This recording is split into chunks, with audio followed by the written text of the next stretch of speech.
Bismillahirrahmanirrahim. Dear students and friends, Assalamu alaikum. Once again, this is Dr. Shahid Hussain and the topic of our today's discussion is diffusion of innovations. जी, एक mass communication की बहुत important theory है, एक important phenomena है जिसको understand करना एक mass communication के जो student है उसके scholar के लिए बहुत ज़रूरी है.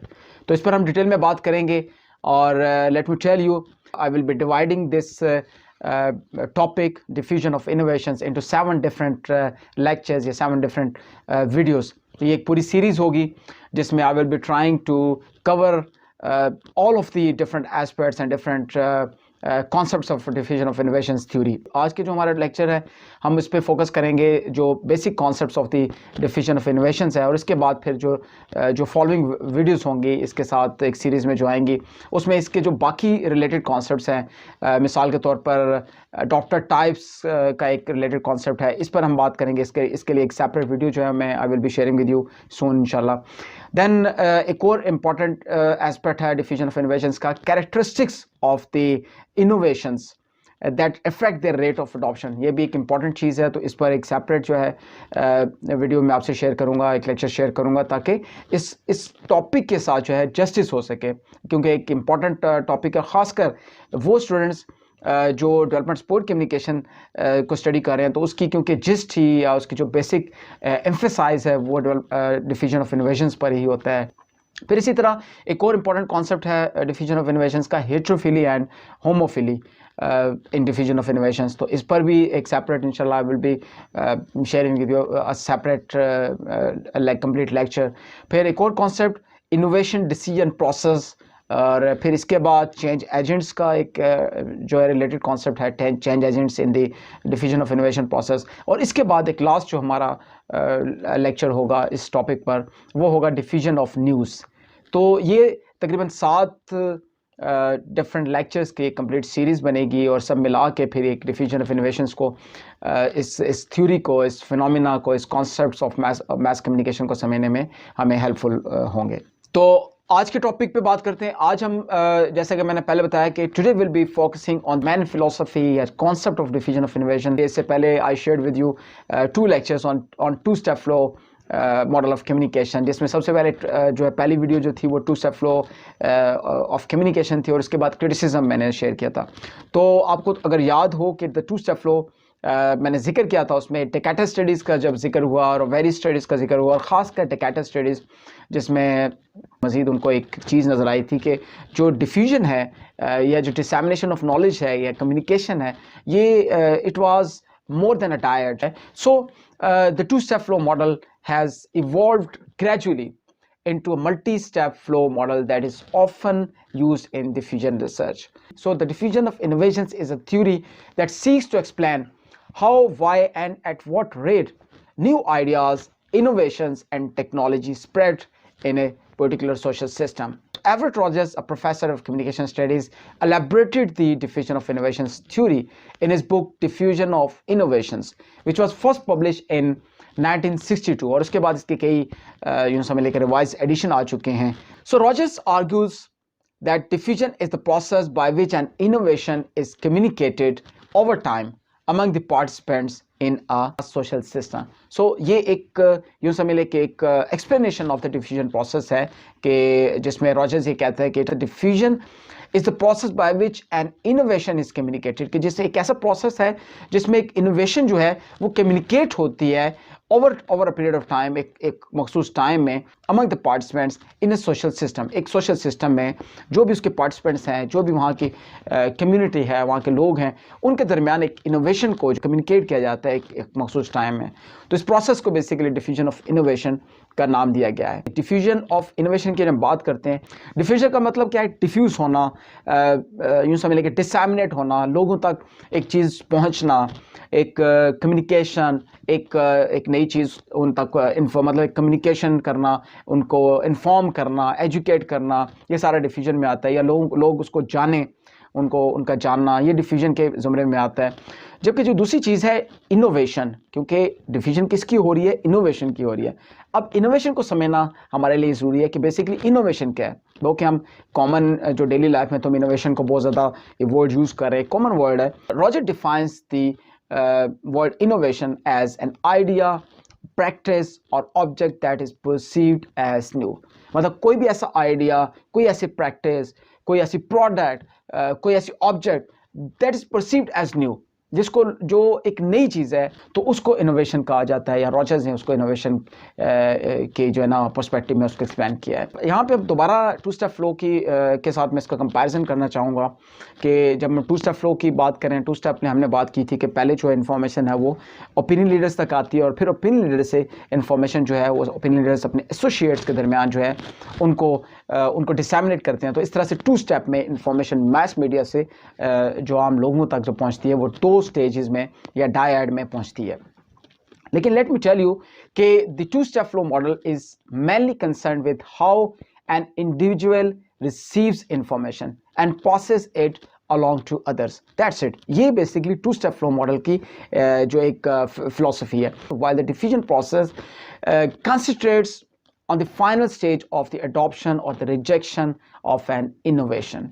तो लेकिन जो अब टू स्टेप फ्लो ने क्या किया, टू स्टेप फ्लो ने एक इन्फॉर्मेशन सिर्फ वो फोकस करता है इन्फॉर्मेशन के, मैस मीडिया से इन्फॉर्मेशन ओपिनियन लीडर्स तक आई और ओपिनियन लीडर्स के बाद फिर आगे जो भी उनके एसोसिएट्स हैं या जो भी बाकी पब्लिक है या जो फॉलोअर्स हैं वहाँ तक इन्फॉर्मेशन डिसैमिनेट होगी। तो दिस वाज द कंप्लीट जो philosophy of two step flow model.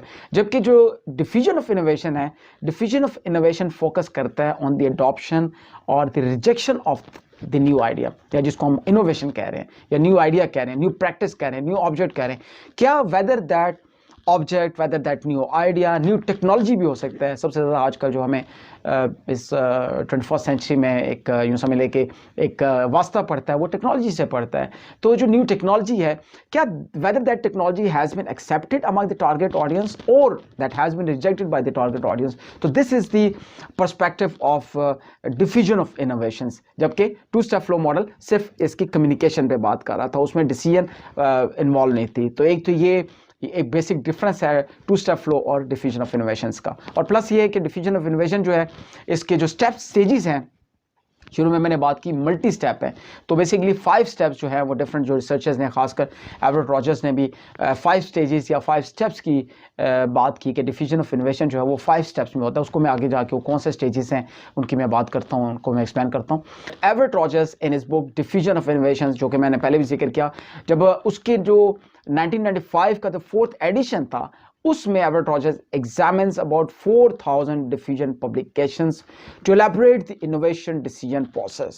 One of the most influential diffusion studies of all times dealt with the diffusion of hybrid seed corn among the Iowa farmers, and the study is being attributed to Ryan and Gross 1943. अच्छा, Ryan and Gross study की जो हम बात कर रहे थे, तो the innovation released to Iowa farmers in 1928 resulted in agricultural innovation for more than 20 years and a revolution in farm productivity. Let me tell you कि diffusion of innovation के 4 important elements होते हैं। diffusion of innovation की जब हम बात करते हैं तो जिसके elements हैं वो बेसिकली 4 हैं।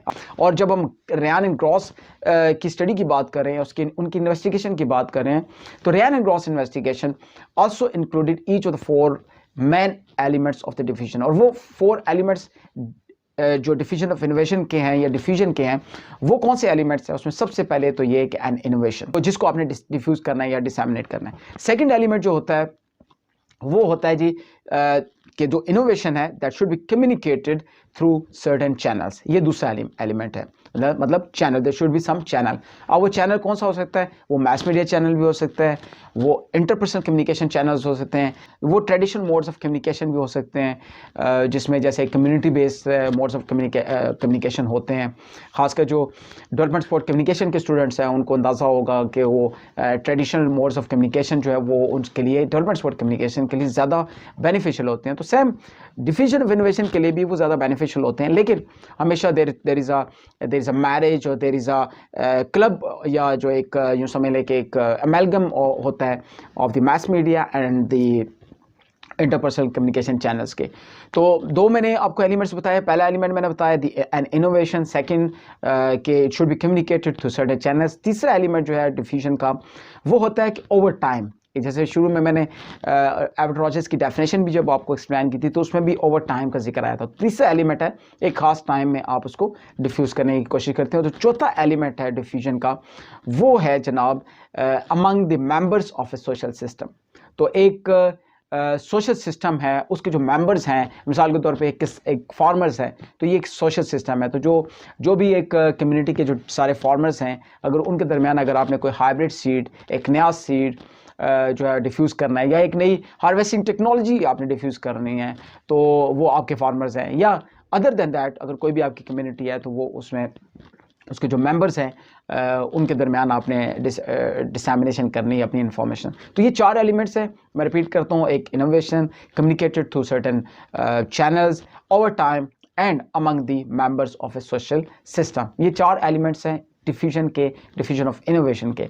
अच्छा, जब हम बात करते हैं डिफ्यूजन ऑफ इनोवेशन स्टडीज़ की, और जो मैंने एक माइलस्टोन स्टडी का जिक्र किया, रैन एंड गॉस की स्टडी का जिक्र किया, तो there were 4 important steps that were taken in diffusion studies of hybrid seed corn. 4 important steps थे, stages थे, जिनको that were taken या that were given due consideration while studying the diffusion of innovation या diffusion of the hybrid seed among the farmers.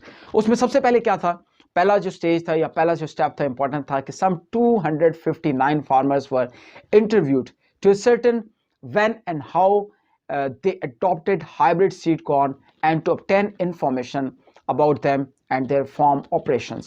ये पहली stage थी, पहला step था। सेकंड स्टेप की अगर हम बात करते हैं तो दैट वाज रिगार्डिंग के the rate of adoption was plotted over time, so resulting in the familiar S curve. जब आप डिफ्यूजन ऑफ इनोवेशन की बात करते हो तो एक एस कर्व जो है वो पॉपुलर है इसमें। तो वो जो एस कर्व बनती है वो बेसिकली जब rate of adoption was plotted तो उसके मुताबिक बनी है। इसी के मुताबिक बाद में फिर जो अडॉप्टर टाइप्स हैं जब रॉजर्स ने एक्सप्लेन किए हैं, रॉजर्स के अलावा भी कुछ रिसर्चर्स ने उन पर काम किया, वो मैं इससे आगे जाके एक्सप्लेन करता हूँ। जो फाइव जो अडॉप्टर टाइप्स हैं, तो वो भी इसी ये जो टाइम प्लॉट किया गया कि किस फार्मर ने किस टाइम पे अडॉप्ट की एक इनोवेशन, किसने किस टाइम अडॉप्ट की, तो उससे वो डिफरेंट कैटेगरीज जो है, अडॉप्टर कैटेगरीज जो हैं, अडॉप्टर टाइप्स जो हैं, वो कैलकुलेट करने में आसानी होती है। ये दूसरा स्टेप था कि जिसमें the rate of adoption was plotted over time. इसीलिए ओवर टाइम की हम बात करते हैं, डेफिनेशन में मेन डेफिनेशन भी ओवर टाइम का जिक्र आया। तीसरा जो स्टेप था जो कि that was taken in the diffusion studies, वो था कि the farmers were assigned to adopt categories based on time of adoption of the new seed corn. ये मैंने पहले सेकंड पॉइंट के साथ एक्सप्लेन कर दिया कि फार्मर्स जो है उनके फिर कैटेगराइजेशन कर दी गई कि वो टाइम के मुताबिक कि किस टाइम पर उन्होंने अडॉप्शन की, और उसके मुताबिक फिर डिफरेंट कैटेगराइजेशन। और चौथा जो स्टेप था, various communication channels were identified as playing different roles in the innovation decision process. ये देखा गया कि डिफरेंट चैनल्स जो है उनका डिफरेंट रोल था डिफ्यूजन ऑफ इनोवेशन में। कोई चैनल सिर्फ इन्फॉर्म कर रहा था, कोई चैनल जो है वो एटीट्यूड बिहेवियर में तब्दीली ला रहा था। जिस तरह से जब आप माइंड की चेंज लाई जाती है किसी एटीट्यूड बिहेवियर में, तो 3 स्टेजेस नॉर्मली जो है वो कंसिडर होते हैं, जिसमें कॉग्निटिव है, इफेक्टिव है और कॉग्निटिव है। तो कॉग्निटिव क्या होती है कि सिर्फ आपको नॉलेज दे रही होती है। उसके बाद इफेक्टिव जो है वो आपकी एक एटीट्यूडल चेंज उसमें जो है वो लाती है वो चेंज। उसके बाद कॉग्निटिव में आप फिर प्रैक्टिस या बिहेवियरल चेंज आती है। ये हम इसकी डिफ्यूजन प्रोसेस जब होगा, जब मैंने जिक्र किया शुरू में, तो एक अलग से इसकी डिफ्यूजन ऑफ इनोवेशन का जो डिसीजन प्रोसेस था, अडॉप्शन डिसीजन प्रोसेस, उस पर हम डिटेल में बात करेंगे। अच्छा, यहाँ पे let me share another very important thing regarding the Rogers 1995 जो मैंने 4th एडिशन का जिक्र किया 1995 का, तो उसमें Rogers emphasizes that innovations that are perceived by receivers as having greater relative advantage, compatibility, triability, observability and less complexity will be adopted more rapidly than other innovations. तो इस पर हम जो अलग से एक जो वीडियो हमारी आएगी इंशाल्लाह कि जो कैरेक्टरिस्टिक्स ऑफ इनोवेशन पर है, तो उसमें हम डिटेल में भी हम बात करेंगे कि किस तरह के इनोवेशंस जो हैं उनकी अडॉप्शन के चांसेस बढ़ जाते हैं। तो ऑफ कोर्स इस डेफिनेशन से जो मैंने अभी आपसे शेयर की, रॉजर्स की जो डेफिनेशन मैं रिपीट करता हूँ, अगर उसके एक ऐसी इनोवेशन है जिसमें कंपैटिबिलिटी जो है मौजूद है, ट्रायबिलिटी है, ऑब्जर्वेबिलिटी है, और फिर जो एक डिफ़िकल्टी या कम्प्लेक्सिटी नहीं है, कम है कम्प्लेक्सिटी, ईजी टू अंडरस्टैंड है, ईज़ ऑफ यूज़ है उसमें। जो लोग कंप्यूटर साइंस के स्टूडेंट्स हैं या टेक्नोलॉजी से रिलेटेड जो स्टूडेंट्स हैं, उनको पता है कि एक टेक्नोलॉजी एक्सेप्टेंस मॉडल भी होता है, और वो भी किसी हद तक डिफ्यूजन ऑफ इनोवेशन के साथ रिलेटेड है। जो साइंस सब्जेक्ट्स के स्टूडेंट्स हैं उसको टेक्नोलॉजी एक्सेप्टेंस मॉडल को यूज़ करते हैं। उसमें एक वेरिएबल जो होता है इंपॉर्टेंट, वो ईज़ ऑफ यूज़ का होता है, कि एक ऐसी टेक्नोलॉजी जिसमें जो बहुत ज़्यादा ईजी है, यूज़र फ्रेंडली है, तो उसकी एडॉप्शन के चांस ज़्यादा होता है बनिस्बत के एक कॉम्प्लेक्स इनोवेशन का।